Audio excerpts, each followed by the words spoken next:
Haleluya.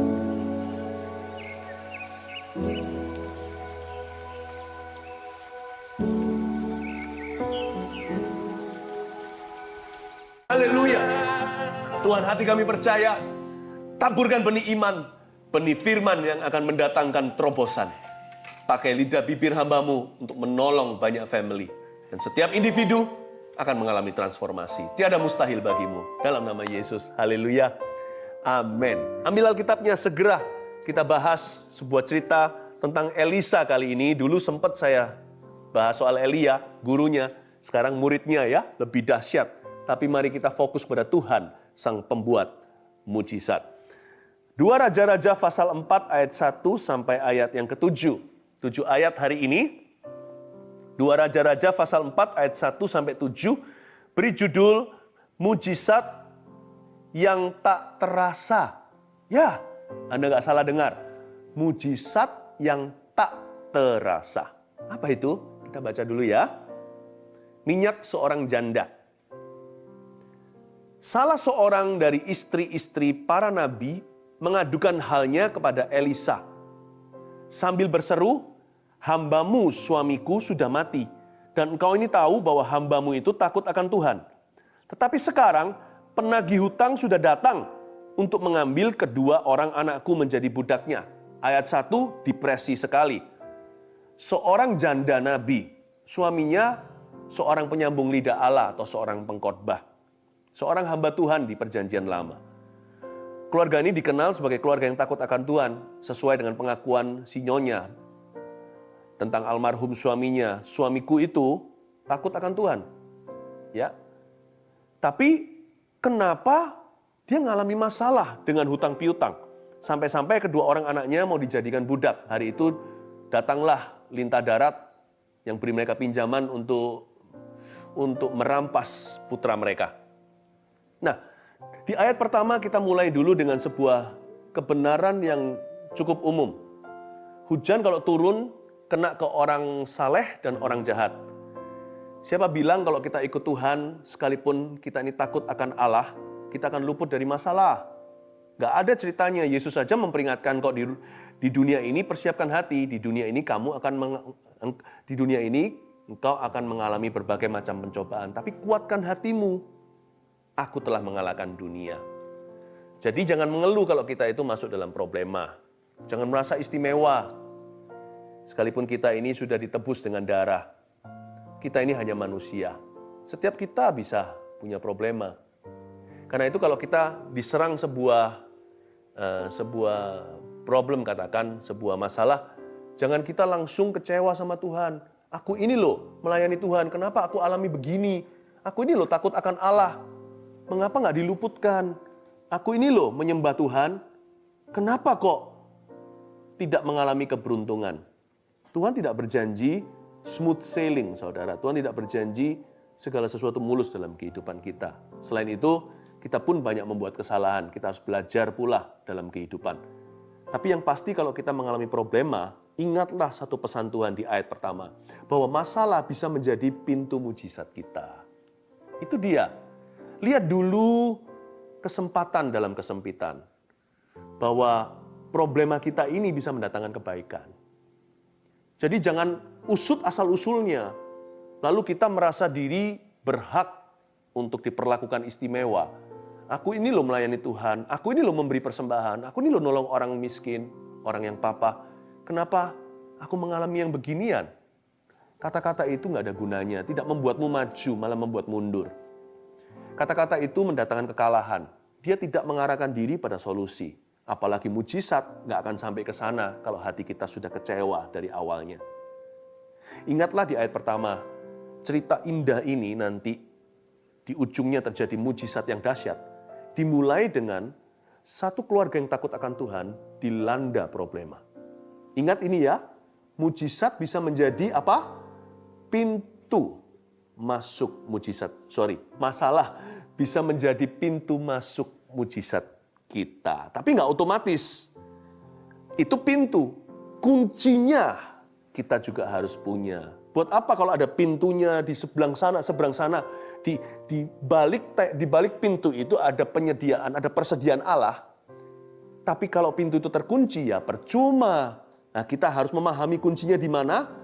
Lewat story ini atau lewat cerita ini kita akan menemukan kuncinya apa. Lihat ayat berikutnya, ayat 2. Jawab Elisa kepadanya. Jadi Elisa bicara sama si janda yang sedang panik nih. Apakah yang dapat kuperbuat bagimu? Elisa tanya begitu. What can I do for you?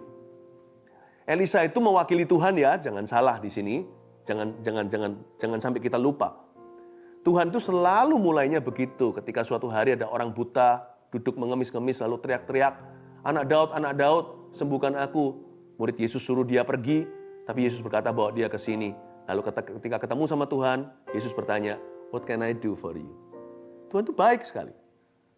Tuhan itu memberikan dirinya di posisi untuk dimintai oleh kita.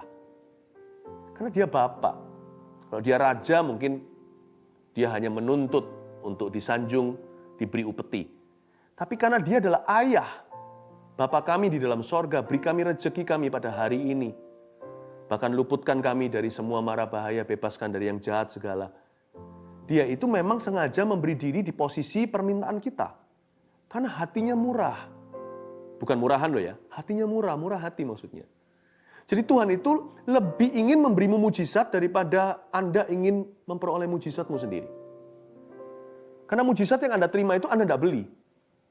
Tapi Yesus sudah membelinya lunas dengan darah yang mahal. Kesembuhan, persediaan, segalanya di kitab Roma dikatakan kalau anaknya aja dia tidak sayangkan, dia korbankan. Masa dia akan perhitungan, Roma 8 katakan tidakkah dia akan memberikan segala-galanya. Kalau Tuhan Yesus di pihak kita. Ya.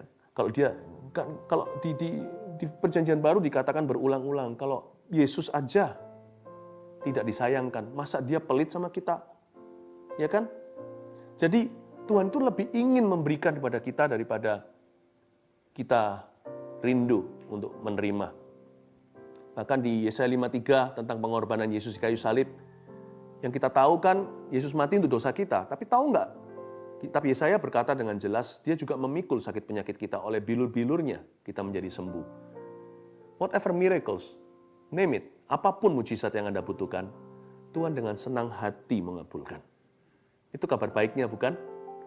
Tapi saya nggak ajarkan Anda dan saya untuk serakah, untuk manipulasi Tuhan. Kalau sama Tuhan itu hanya ada maksudnya. Ada orang yang gitu kan, kalau ada maksud sama kita baru baikan.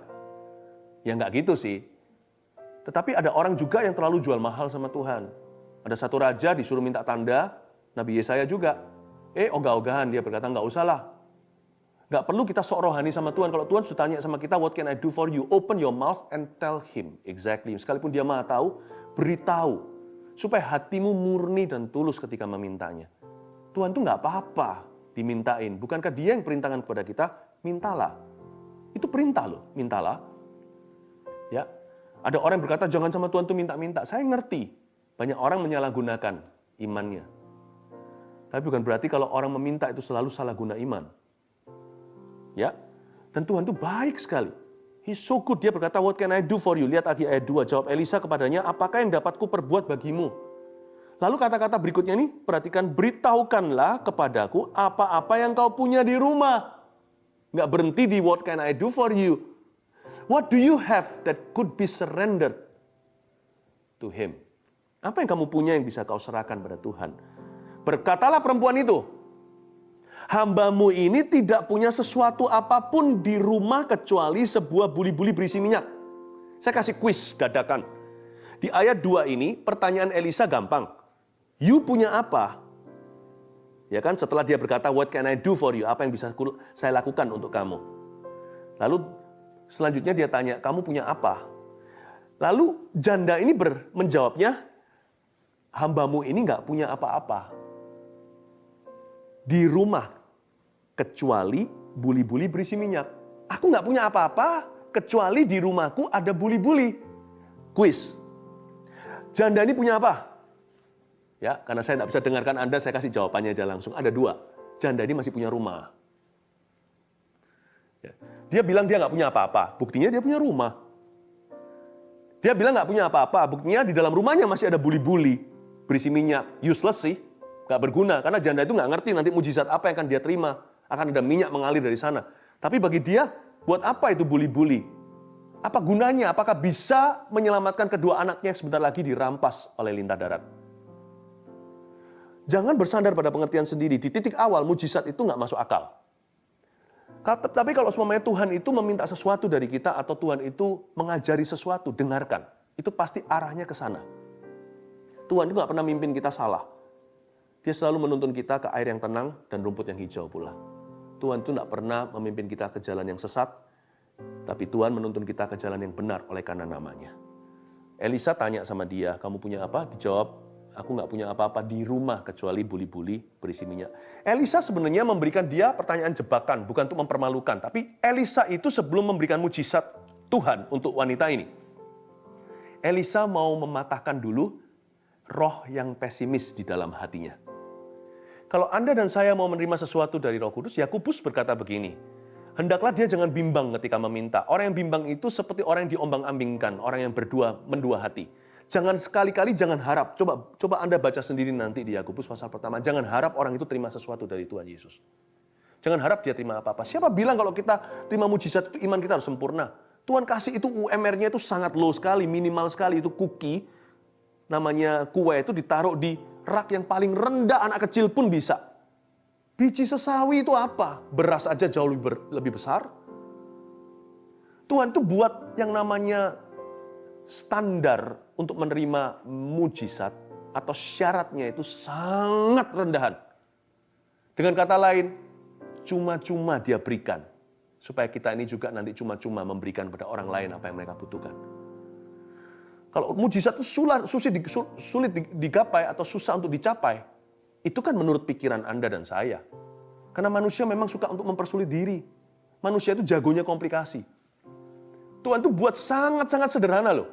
Biji sesawi itu apa-apaan? Coba kalau pernah Anda lihat, mungkin tidak pernah lihat ya. Saya pernah lihat waktu saya ke Israel, itu biji sesawi itu sama dengan debu, nggak kelihatan. Beras masih kelihatan, apalagi jagung. Itu biji sesawi itu satu titik kalau Anda tulis pakai pensil, ada titiknya itu, di titik. Bahkan koma lebih besar bahkan tanda koma itu lebih gede. Paling tidak ada seperti cambahnya, ada seperti tauge. Titik, cuman satu titik pensil itu loh. Dengan kata lain, I don't need your faith to give you your miracle. I just want you to humbly believe. With insufficient faith of yours. Aku tidak perlu imanmu, kata Tuhan, untuk memberimu mujizatmu. Aku tidak perlu. Yang kuperlukan, kata Tuhan pada kita, hanyalah engkau mau dengan rendah hati belajar untuk percaya. Dengan imanmu yang pas-pasan atau kurang itu. Itu dia.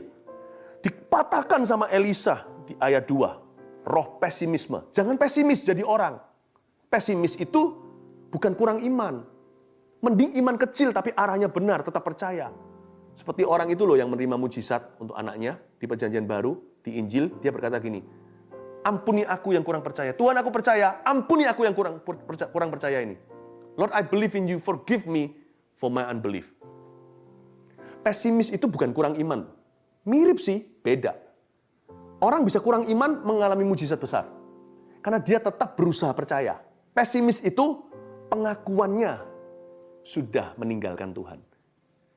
Pesimis itu sudah berkata, tiada harapan. Udah tutup buku untuk Roh Kudus.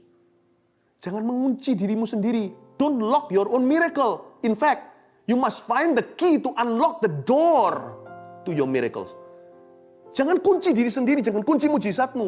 Malah justru temukan kunci itu untuk membuka pintu mujizat Anda. Kita sekarang lihat kuncinya ya, ayat 3. Ya. Lalu berkatalah Elisa, pergilah. Ini Elisa ngomong gini, mintalah bejana-bejana dari luar, daripada segala tetanggamu, bejana-bejana kosong. Tetapi jangan terlalu sedikit ya. Elisa berkata, kamu mesti pergi keluar, pinjem guci. Bejana-bejana dari tetangga-tetanggamu yang dekat dulu, kalau sudah habis yang jauh. Pokoknya sebanyak-banyaknya, sekuat-kuat kamu jalan. Pergi, dapatkan semaksimal mungkin yang bisa kamu peroleh bejana-bejana kosong itu. Jangan terlalu sedikit. Apa maksudnya? Ini kuncinya. Selama Anda dan saya masih merasakan kebutuhan sendiri, mujizat tidak akan tiba. I guarantee. Tapi ketika kita mulai merasakan kebutuhan orang lain dan melupakan kebutuhan kita, Hati-hati, mujizat akan mengetuk pintumu. Kok bisa? Wanita ini disuruh pergi pinjam bejana. Coba pikirkan, kalau Tuhan memang mau tolong dia, ngapain bejana sih? Bisa aja tiba-tiba di halaman belakang dia gali lubang, muncul semprotan atau semburan minyak. Apa nggak bisa? Tuhan taruh minyak di mana? Di bawah tanah. Itu orang kalau mau menambang. Sampai nanti menyembur-nyembur keluar seperti yang di Timur Tengah. Emangnya kenapa harus bejana? Bejana harus pinjam lagi. Ini bukan diajari untuk kita pinjam uang loh ya. Karena ini yang diminta oleh Tuhan untuk meminjam sesuatu, bukan moneter. Tuhan tidak pernah suruh kita jadi batu sandungan atau anak cucu kita minta-minta roti. Tapi bejana-bejana kosong yang useless juga, yang percuma di rumah-rumah tetangga, dia ketuk pintu, tahu apa yang terjadi enggak? Ketika wanita ini pergi ke tetangga-tetangganya, dimulai dari dekat lalu yang ke jauh. Mau nggak mau, dia pasti harus basa-basi dulu dong. Halo, apa kabar? Mau nggak mau dia harus ketemu orang. Jadi nggak kuper, nggak hanya berpikir tentang dirinya sendiri. Mau nggak mau dia punya world view. Dia punya pandangan, cara pandang meluas. Waktu dia ditanya, how are you, apa kabar, bagaimana dengan kamu? Mau nggak mau dia harus cerita juga. Terpaksa dia harus cerita kenapa dia perlu bejana. Nggak bisa diam-diam, nggak ada angin, nggak ada badai, pinjam bejana. Orang kan pasti tanya, kalau boleh tahu Ci, untuk apa? Jadi terpaksa dia cerita. Begini loh, keluarga kami itu dalam masalah, lalu seorang hamba Tuhan Elisa berkata, pinjamlah bejana, karena nanti Tuhan akan mengalirkan mujizatnya. Orang-orang itu jadi diberkati dengan kesaksiannya. Dan waktu dia masuk ke rumah seseorang, mungkin tetangga yang sudah lama nggak ketemu, mungkin dia menemukan orang-orang yang sudah tidak lagi ke gereja. Awal mula mau pinjam bejana, berakhir mendoakan tetangga. Mungkin dia pergi ke rumah yang satunya lagi, terjadi KDART atau kekerasan dalam rumah tangga. Awal-awal ke situ hanya untuk pinjam guci, malah melerai suami istri yang sedang berkelahi. Lalu mendoakan mereka supaya mereka berdamai kembali. Mungkin pergi ke tetangga satunya lagi, diketuk pintu, ternyata pakai putih-putih, dan di atas kepala ada abu, mereka berkabung. Sama seperti dia, seorang wanita barusan menjadi janda, cuman dia dulu yang jadi janda. Jadi dia bisa empati, gak apa-apa Cik, tadinya dia mau pinjam bejana, berakhir menghibur seorang teman lama. Saya yakin loh, Tuhan gak suruh dia pergi pinjam guci karena Tuhan butuh. Tuhan bisa taruh itu di belakang halamannya, kan dia masih punya rumah, dia masih punya backyard. Masa nggak bisa minyak menyembur dari situ? Masa Tuhan nggak bisa taruh di bathtub atau di ruang kora-koranya atau apa? Kenapa harus guci? Kenapa harus pinjam sama tetangga? Waktu Anda masih terus fokus pada dirimu, mujizat tidak akan tiba padamu. Apalagi di masa-masa seperti ini. Kuncinya satu. Apa maksudnya mujizat? Mujizat tak terasa. Selama Anda merasakan kebutuhan Anda, mujizat akan tiba. Kunci pertama, tulis itu. Merasakan kebutuhan orang lain. Minimal nggak usah total lah. Anda mulai merasakan kebutuhan orang lain. Hari-hari ini, belajarlah pekah dengan orang-orang kanan kiri. Memberi tidak harus mahal. Dan memberi tidak harus money. Tapi saya yakin setiap orang bisa kontribusi untuk menjadi berkat bagi sesamanya. Uluran tangan, sebuah senyuman, whatever it is, tidak harus mahal. Tapi ketika Anda bisa peka dengan kebutuhan orang lain, di masa-masa corona, masa-masa susah katakanlah, akan muncul makhluk-makhluk mulia. Daripada di masa-masa lembah seperti ini, banyak orang kelihatan warna aslinya. Yang mulia pun jadi hina. Jadi seorang pembenci, seorang kecewa, seorang yang egois, seorang yang rebutan, seorang yang mikirin diri sendiri doang. I think kalau seperti itu, Tuhan juga tidak ingin memberikan mujizat pada orang demikian, karena orang demikian tidak tahu berterima kasih. Paham ya kuncinya? Masalah bisa menjadi pintu kepada mujizat, tapi kuncinya adalah merasakan kebutuhan orang lain. Kedua, merasakan beban Tuhan. Wanita itu pulang, tangannya penuh dengan guci, penuh dengan bejana, anaknya pun disuruh bawa, kan 2 anaknya hari itu mau dirampas. Dia bawa sebisa mungkin, sebanyak mungkin, saya nggak tahu apakah mereka bawa semacam kereta, atau gimana, zaman itu saya nggak tahu toolnya apa, mereka bawa. Saya yakin mereka pergi cari guci, pulang hati mereka membara dengan jiwa-jiwa. Tetap dibawa pulang sih, karena nantinya mengalir minyak di akhir cerita. Tapi waktu dia kembali, hatinya berubah. Orientasinya tak sama. Dia pulang dengan suatu pertama-tama dengan suatu memori, dengan sebuah ingatan tentang apa yang Tuhan lakukan tadi. Wow, aku pergi untuk pinjam sesuatu. Malah aku pergi tadi memberikan sesuatu. Waktu dia kembali, hatinya diperbaharui. Dia menangkap isi hati Tuhan Yesus. Dia menangkap bebannya Allah. Dia memperoleh visi untuk jiwa-jiwa. Kasihilah sesamamu manusia seperti dirimu sendiri. Dia pulang kembali ke rumahnya, tangan bawa Gucci, hati penuh dengan kasih. Pikiran penuh dengan amanat agung. Aku harus telepon Taci itu satu lagi tadi. Nanti besok setelah aku bayar hutang, aku mau bagi minyakku. Nggak mungkin dia nggak tahu berterima kasih. Ini Gucci-nya siapa? Dia pasti bagi-bagi. Ditaruh di plastik mungkin, dibungkus atau ditaruh di Gucci yang sama pulangnya. Tadinya pinjamnya Gucci kosong, pulangnya bejana terisi. Pasti dia beritahu, Ci ini ya, kan barusan ditinggal sama suami jadi janda, pasti perlu untuk bayar ini itu dan untuk kehidupan. Apalagi zaman dulu itu jadi janda itu susah. Nggak seperti hari ini. Orang zaman itu kalau sudah jadi janda, sudah ditinggal sama suami, dia nggak punya pekerjaan seumur hidupnya. Dia harus dari welfare atau dari belas kasih masyarakat sekelilingnya. Ini ya, untuk menyambung kehidupan, aku mengerti, aku punya 2 anak. Taci punya 3 anak. Ini waktunya untuk bisa menyekolahkan mereka. Semoga ini bisa membantu.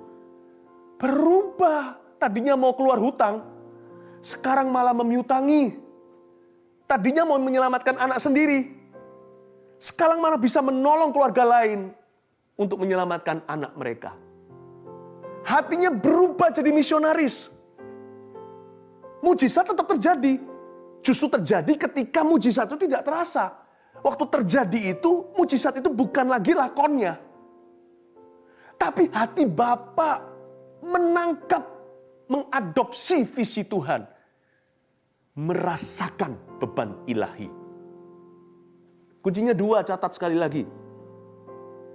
Merasakan.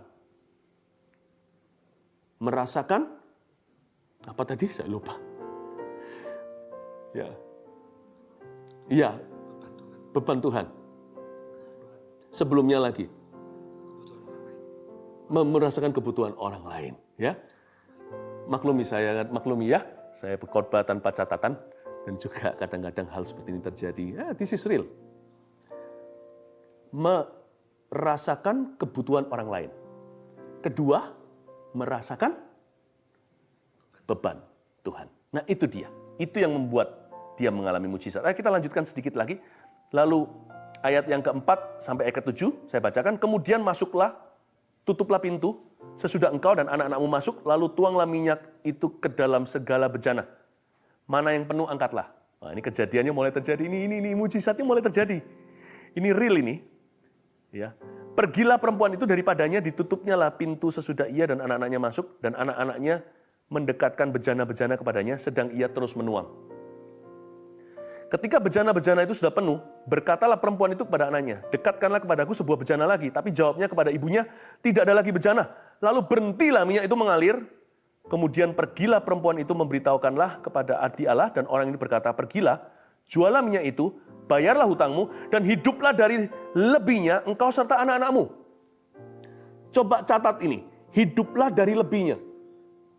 Kalau Tuhan melakukan mujizat itu selalu melimpah. You see, mari kita hayati the largeness, large, XL, the largeness, ukuran persediaan Allah itu selalu dahsyat. Mujizat itu nggak pernah pelit. Ya, Alkitab mengatakan di sini Elisa ngomong gini sama janda, hiduplah dari lebihnya, dari lebihnya, kelebihan nggak pas-pasan. The largeness of God's provision. Persediaan Allah itu selalu melimpah ruah. Nah coba kita sekarang catat lagi satu, saya kasih tambahan catatan, 3 ciri penyediaan Allah. The 3 characteristics of God's provision. 3 ciri persediaan Allah. 1, di ayat 4 dikatakan, Elisa ngomong gini sama si janda, kemudian masuklah, tutuplah pintu. sesudah engkau dan anak-anakmu masuk. Ya, lalu tuanglah minyak. Katakan tutuplah pintu. Yang pertama, ciri khas penyediaan Allah, the provision of God. Satu, ya, selalu pribadi lepas pribadi tidak pernah sama. Tulis ini, pribadi lepas pribadi tidak sama. Pribadi lepas pribadi tidak sama. Karena itu tidak ada ruang untuk iri. Kenapa keluarga itu disertai Tuhan begini? Nggak bisa. Anda harus tutup pintu. Behind every door ada unique miracle. Setiap keluarga sendiri-sendiri. Ciri khas persediaan Allah, penyediaan Allah itu selalu begini. Yaitu pribadi lepas pribadi diberi. Tidak sama satu orang dengan yang lainnya. Jadi jangan iri hati ya. Iri hati adalah dosa yang paling bodoh. Bukan dosa paling jahat. Dosa paling konyol itu iri. Emangnya Tuhan itu miskin? Emangnya Tuhan itu tidak punya Tuhan yang menciptakan sidik jari kita, setiap orang beda, bahkan kembar siam pun tidak sama sidik jarinya. Coba bayangkan, masa Tuhan kehabisan akal, masa Tuhan kehabisan persediaan, masa Tuhan tuh harus menduplikasi atau harus mengulang mujizat orang lain ke dalam hidup Anda. Atau mujizat Anda ke dalam hidup orang berikutnya. Tidak harus. Karena itu Elisa berkata, kamu mau mujizat, tutup pintu. This miracle exclusively for you. Jangan iri, masing-masing datang pada Yesus. Koreksi sikap hati yang salah supaya jangan jadi penghalang antara kita dengan Allah. Udah simple. Ciri khas pertama, pribadi lepas pribadi tidak sama. Catat itu, pribadi lepas pribadi tidak sama. Kedua, di ayat yang kelima dikatakan, pergilah perempuan itu daripadanya, ditutupnya pintu sesudah ia dan anak-anaknya masuk, dan anak-anaknya mendekat bejana kepadanya. Sedang ia terus menuang. Katakan, ia terus menuang. Ciri khas persediaan, ciri khas penyediaan Allah. The characteristics of God's provision nomor 2 adalah Allah bekerja sama dengan kita. Tuhan tidak mau kita nganggur. Tuhan mau kita masuk di dalam pekerjaannya. Apa yang dia lakukan, kita menjadi bagian. Saya kalau lagi bikin sesuatu prakarya atau apa, kalau anak saya sudah cukup bisa kerjasama dengan saya pasti mau supaya nanti hasil karya bersama. Namanya hati papa ya begitu. Sekalipun mujizat itu dari Tuhan 100%. Tapi Tuhan kasih sekian persen untuk kita turut menuang. Makanya ada ayat di sini, ia terus menuang. Tuhan tidak akan tuangkan. Tuhan alirkan. Dia yang menuangkan. Kalau ciri khas pertama, pribadi lepas pribadi tidak sama. Ciri khas kedua, Allah selalu bekerja sama dengan kita. Jadi, daripada kita mengeluh, menuntut Tuhan, atau iri hati dengan orang lain yang mengalami dulu, kenapa enggak tanya aja, Tuhan, what is bagianku? Campur baur nih bahasanya. Apa bagian saya? Udah, fokus. Kalau memang harus fokus pada diri sendiri, fokus ke bagian Anda. Fokus ke peran Anda. Anda tidak bisa membuat mujizat terjadi, tapi Anda bisa taat. Yang terakhir, di ayat yang ke-7 dikatakan, lalu berhentilah minyak itu mengalir. Wow, this is a good thing actually. It's not a bad thing. Kalau nggak pernah berhenti mengalir, akan ada air bah minyak, lalu mati semua. Karena itu yang ketiga, sifat daripada penyediaan Allah adalah ada batas waktu dan tujuannya. God's provision is limited. His love is not limited. His provision is. Tuhan punya penyediaan itu selalu ada fungsi gunanya. Tujuannya kali ini bagi wanita ini adalah untuk menyelamatkan anak-anaknya, bayar hutang suaminya almarhum. Dan juga untuk menolong tetangga-tetangganya. Udah, setelah itu dia akan masuk season yang baru, dia harus ikut Yesus lagi. Dan dia harus mulai dari awal seolah-olah dia akan mengalami pengalaman-pengalaman indah, pengalaman-pengalaman baru dengan Tuhan. Jangan pernah pakai minyak lama, urapan yang usang. Ikut Tuhan harus diperbaharui. Jangan berkata, dulu aku mengalami mujizat. Dulu doaku dijawab. Dulu aku mengalami Tuhan. Dulu aku punya kesaksian. Ikut Tuhan lagi hari ini. Nanti kalau hari ini punya persediaan, sudah cukup untuk memenuhi apa yang Tuhan suruh dan perintahkan. Firman itu terjadi atas hidupmu. Ingat persediaan Tuhan itu selalu ada batas waktunya. Dan ada batas tujuannya, ada batas waktu dan tujuannya. Ya, nggak bisa kita berkata, ya happy ya. Saya dengan satu janji ini, saya akan hidup seumur hidup. Udah, dari mujizat yang terjadi kemarin, saya bisa sekarang tinggal sila kaki, tinggal hidup happily ever after. Nggak begitu. Kita harus mengerti maksud ilahi di balik setiap persediaannya hari ini. Apa purpose-nya? Supaya kita menjadi giver. Supaya kita bersuka cita, supaya kita bisa cerita sama orang lain bagaimana Tuhan menolong kita dan menjadi inspirasi supaya mereka pun cari Tuhan. Supaya kita bisa menolong sesama. Atau supaya kita bisa memberi makan keluarga kita. Atau supaya kita bisa menemukan suatu jalur pekerjaan yang baru. Atau whatever, apapun itu. Bersyukurlah pada Tuhan dan berbuahlah setiap musimnya. 1, 2, 3, ciri khas penyediaan Allah adalah 1, pribadi lepas pribadi tak sama. 2, Allah bekerja sama dengan kita. 3, ada batas waktu dan tujuannya. Selalu tanya tujuan Allah, jangan kejar berkatnya. Lord, if you bless me with this, what is your ultimate purpose? Kalau engkau memberkati aku dengan ini, apakah tujuan akhirnya? Biar aku tidak bebal, tapi biar aku mengerti kehendak Tuhan. Tangkaplah hati Allah, rasakan bebannya, rasakan kebutuhan orang lain, dan mulai bukalah pintu mujizat Anda itu. Sebelum kita nyanyikan lagu ini, firman yang saya bagikan nggak selesai di sini. Ini hanya renungan. Besok hari Minggu, saya akan berkhotbah tentang bagaimana doa dijawab. Saya akan continue tentang ini. Bagaimana doa kita dijawab itu supaya jangan sampai kita salah paham. Kita tahu berdoa, nggak ngerti jawaban itu datangnya gimana. Kan nanti kita konyol, gigit jari, doa doang. Doa itu 2 arah. Arah kesininya gagal total. Karena kita yang kelewatan. Jangan kelewatan suatu pengajaran yang akan memberikan pencerahan dan terobosan dalam kehidupan Anda. Besok di gms.church/streaming. gms.church/streaming. God bless you. Mari kita menghampiri Tuhan bersama-sama. Tuhan ubah setiap hati yang sudah mendengar firman, materaikan dengan sebuah transformasi. Arah hidup akan berbeda, tidak lagi ke diri sendiri, tapi merasakan kebutuhan orang lain dan merasakan beban Tuhan Yesus. Ciptakan hati yang seperti ini dalam setiap orang yang mendengarkan. Thank you Tuhan, kenapa berdoa untuk persediaan Allah yang tak pernah kunjung berhenti itu dari musim ke musim. Tuhan berikan ya Tuhan Yesus allowance-Mu bagi setiap anak-anak-Mu dalam pergumulan, bahkan dalam kesusahan. Kau tidak pernah kurang-kurang ya Tuhan Yesus memberikan kepada kami minyak yang mengalir terus. Terima kasih Yesus, terpujilah nama-Mu.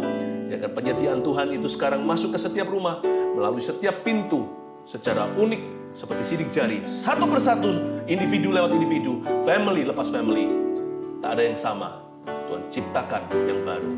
Terima kasih Tuhan, berkat-Mu melimpah, mujizat-Mu terjadi. Mulai hari ini, sejak hamba-Mu aminkan, akan ada pertolongan Tuhan tak terduga.